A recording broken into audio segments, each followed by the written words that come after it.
Orang yang berpuasa namun berpikiran jorok atau tidak senonoh sebenarnya tidak sepenuhnya menjalankan esensi puasa dengan baik. Puasa bukan hanya menahan diri dari makan dan minum, tetapi juga dari perilaku dan pikiran yang buruk, termasuk pikiran yang tidak senonoh.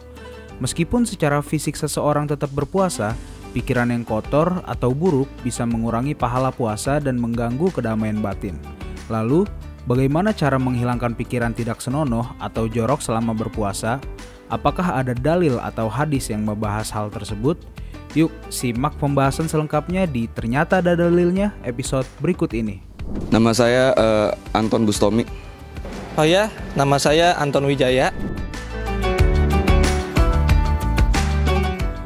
Jujur saat berpuasa pernah kepikiran.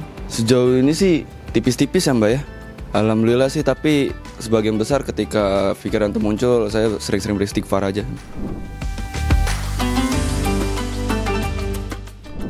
Yang pasti sih kita harus tahu ya fokus kita di bulan puasa ini untuk apa gitu. Karena kita untuk mencari keberkahan dan melaksanakan kewajiban dari Allah SWT. Yang pasti kita harus menyingkirkan pikiran itu dengan yang salah satunya istighfar. Untuk menghilangkan pikiran tersebut, saya biasanya ngelakuin aktivitas ya, seperti misal main musik atau ngelakuin beres-beres rumah gitu. Sholat sunnah aja sih, baik-baik sholat sunnah gitu. Sama 5 waktu jangan lupa. Pas lagi puasa sih saya nggak pernah dengar kayak gitu ya, soalnya saya kalau puasa lebih sering di rumah. Iya, itu sering terjadi ya.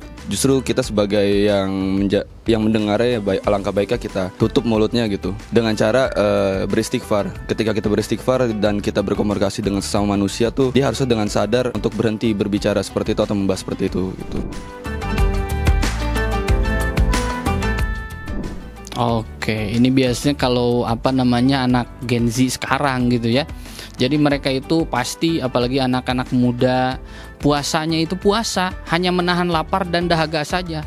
Tapi Rasulullah bersabda, barang siapa yang berpuasa dia tidak mampu untuk menjaga pikirannya dari hal-hal yang negatif, maka pahala puasanya itu kosong. Dia hanya mendapatkan pahala Pahala lapar dan dahaganya saja, tidak mendapatkan pahala puasanya. Maka dari itu, kalau kita betul-betul berpuasa, Rasulullah bersabda, man soma ramadhana imanan wahtisaban ghufirallahu ma taqaddama min dzanbi. Barang siapa yang berpuasa di bulan Ramadan dengan penuh rasa iman dan penuh mengharap ridho Allah, maka akan diampuni dosanya yang telah lalu. Maka dari itu, hilangkan pikiran negatif, hilangkan pikiran yang jorok-jorok, karena di bulan Ramadan ini adalah bulan bagaimana kita meningkatkan ibadah kita di hadapan Allah Subhanahu wa taala.